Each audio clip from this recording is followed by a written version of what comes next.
There seems to be a pattern that this guy Epstein was untouchable. Remember back in the days, the mob movie, The Untouchables? It sounds like this guy was untouchable. Why was he untouchable? Why did a lot of people say he can't touch him? Here's Alex Acosta.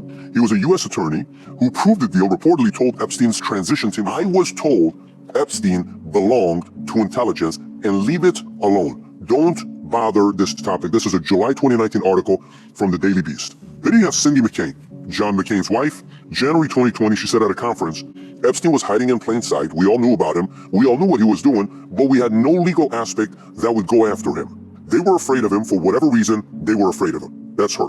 Julie K. Brunt, investigative reporter for Miami Herald. There were all these powerful people who knew, and they looked the other way. Here's another one for you. Vicky Ward, journalist who profiled Epstein for the Vanity Fair. My editors removed damning quotes from young women who were victimized by Epstein. Everyone knew he was dangerous. Why? Why are they so afraid of this guy? Why can't they talk about this guy? Anyways, so this guy dies. When he does, net worth roughly $600 million. $77 million was a Manhattan mansion that we're talking about, the most expensive private residence in Manhattan. $63 million was the island, the Little St. James. 18 to 25 million was a Zorro Ranch when we talk about 8,000 acres in New Mexico. 12 to 15 million Palm Beach Estate. Paris apartment 8 to 10 million. Aircraft roughly 10 million with the helicopter. Art, cash, jewelry investments, $300 million.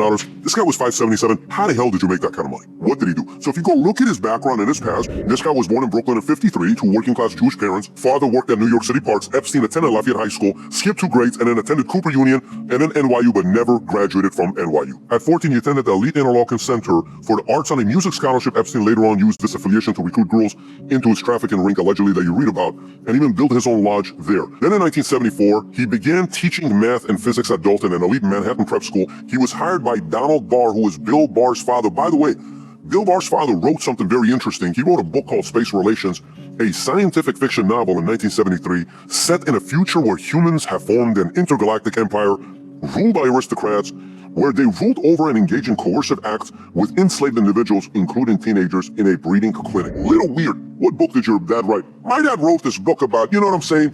A book about, enslaving individuals and engaging in coercive acts, including teenagers in a breeding clinic. Oh, okay, normal dad. Everybody's dad writes stuff like that. I mean, my dad wrote a book like that. You know, that's a little weird. So now later on, he goes to Bear Stearns, starts working there, enters into the financial network 76 to 81. So at the time, starts working with Alan Greenberg at Bear Stearns, becomes a partner in 1980 due to his skill in tax law, then insider training and mysterious exit. In 1981, he all of a sudden resigns. Suspicious circumstances during an SEC investigation into insider training linked to Seagram attempt, takeover of St. Joe Minerals, an operation involving the Bronfman family. He was never charged, but was interviewed by the SEC. Then after that, Epstein was introduced to Israeli intelligence circles by Robert Maxwell, Ghislaine Maxwell's father.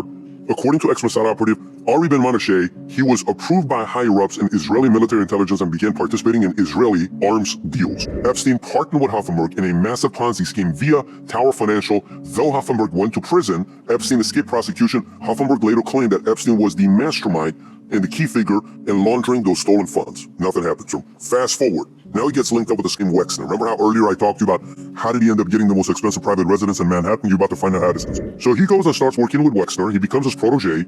Epstein gained enormous influence as financial manager for Leslie Wexner, billionaire founder of L Brands, which Victoria's Secret's one of them. Epstein helped Wexner acquire manage real estate projects with links to shadowy entities. Wexner, allegedly this billionaire, ends up firing his entire financial team and handed Epstein enormous power over his fortune. You know what kind of power?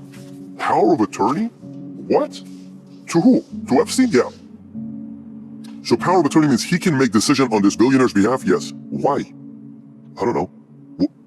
It's kind of weird. Mar-a-Lago, he's there, one of the workers there, Virginia Giffray, who's recruited by Ghislaine Maxwell, who's a Mar-a-Lago spa attendant, and then there's connections there, and then later on when Trump finds out what happens with Epstein, 2007, he banned Epstein from Mar-a-Lago, can't come back.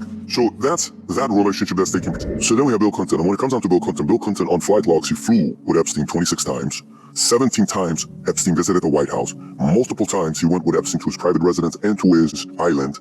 On many occasions, Secret Service wasn't with him. Little weird when you have that kind of connection. Epstein was reportedly involved in raising funds for the Clinton Foundation, and their financial ties may have included shared donors like Lex Wexner. And then you got Prince Andrew. We've seen the pictures all over the place with a young Virginia Giuffre that's over there. And, when he was going through what he was going through, the British intelligence played a role in protecting the royal family from full scandal. His connections to the elite power players made him a liability, but also useful leverage for intelligence operations tied to Epstein's blackmail ring. Then this continues with more names. Gates, wife, gets a divorce from him and says, I don't like the fact that he was too close to Epstein. And when they're asking Gates like, yeah, she was probably right. I shouldn't have spent time, but he spent time with him. after the 2008 conviction, despite claiming otherwise. Meetings were documented on 2011 and 2013, often in Epstein's Manhattan mansion. What do you do after? At least if it's pre, you're going even after. Like, you can't even go afterwards saying, I'm going to meet with Epstein. Wife leaves him publicly. She says, I didn't feel comfortable with the relationship. It's a little bit too public. And these stories can continue going with the way it's used with other people. You've heard names with MBS and others.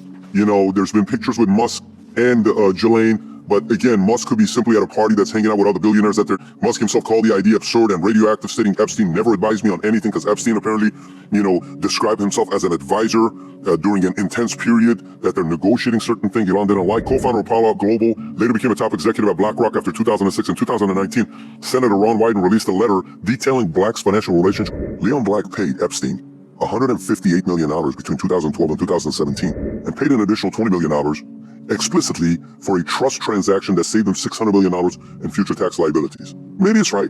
Maybe that's what it was. Maybe that's what he did. Little weird to pay $158 over a 5-year period. And this continues. Different visits. Former Prime Minister and Defense Minister of Israel between 2013 and 2017, frequent visits. Barack visited Epstein's home in New York about 30 times between 2013 and 2017. Because he's not happy about it. I don't know. Maybe they're talking why the Knicks haven't won a championship since '72. Could be a lot of different things. They're talking intel. Maybe they're talking investments. Maybe they're talking taxes. Maybe they're talking most recent trade. What are they doing? They're talking business speculation. I have no clue. Little weird. That many visits. Somebody may say, well, he's Jewish.